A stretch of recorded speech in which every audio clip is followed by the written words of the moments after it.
Hello, everyone. Welcome. In the last couple of weeks, we've spoken about plant allies and we've spoken about plant spirit medicine. And this week, I want to tie that into reciprocity and what reciprocity means and how that refers to things in the world, actually, but ultimately, how reciprocity could be very important when you are connecting with nature. And so when we talk about reciprocity, we talk about a mutual exchange in a relationship. It's a framework that has a substantial lineage. It's a reoccurring concept in many religions and philosophies approaches.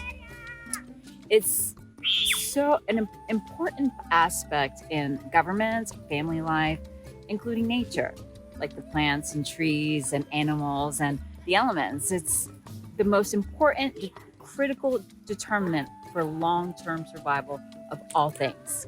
So why do we take for granted that being in reciprocity is different with nature?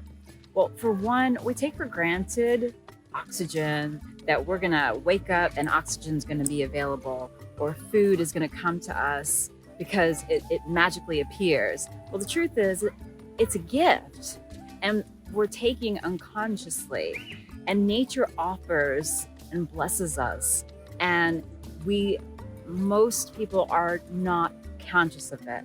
So indigenous people have sustained a personal relationship with the earth for centuries. They have relied in their natural environment for survival. They fully recognize and embrace their interdependence on the natural world.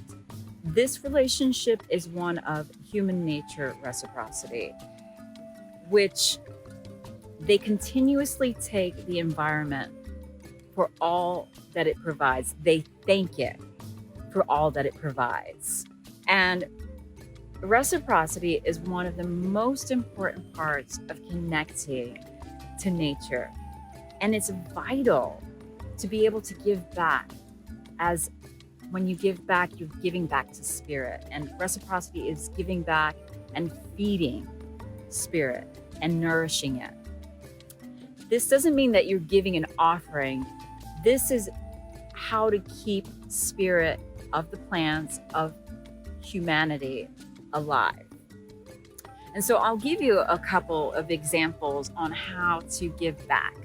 So today I harvested some mugwort, and before I harvested it, I asked it for permission. I asked, can I take your mugwort?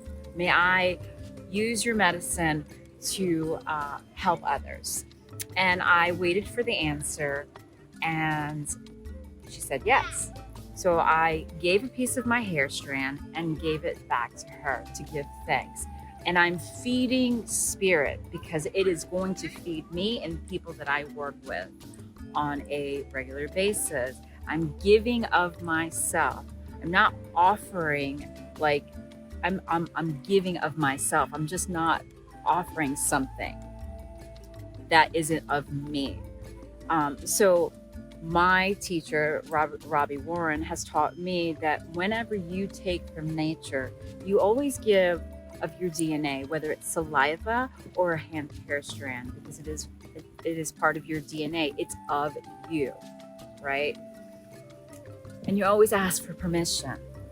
Whereas my other teacher, Pam Montgomery, her teacher, Martine Fertel, shares about the making of shells and placing a hole in a shell with a rock in order to give back. And that is, you're using your hands, which is creating something, in order to give freely and give it thanks, give that aspect of nature back. So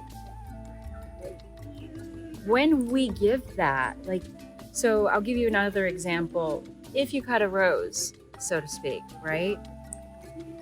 We often take things that we're unconscious of taking, whether it's a rose or a beautiful flower.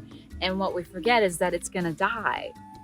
Well, it has grown into this beautiful flower, and it is freely giving itself this beauty, giving to you this beauty, and we cut it off without saying thank you so much for sharing your life with me.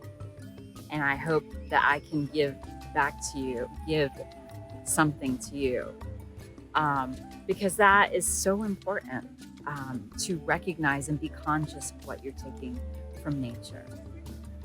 So I hope you found this video helpful, and if you want to start a conversation, please comment below, because we need to talk about this. We need to talk about what it means to give back, because we live in a society that is unconscious of what we're taking and not giving. So signing out, Sacred Wildlife.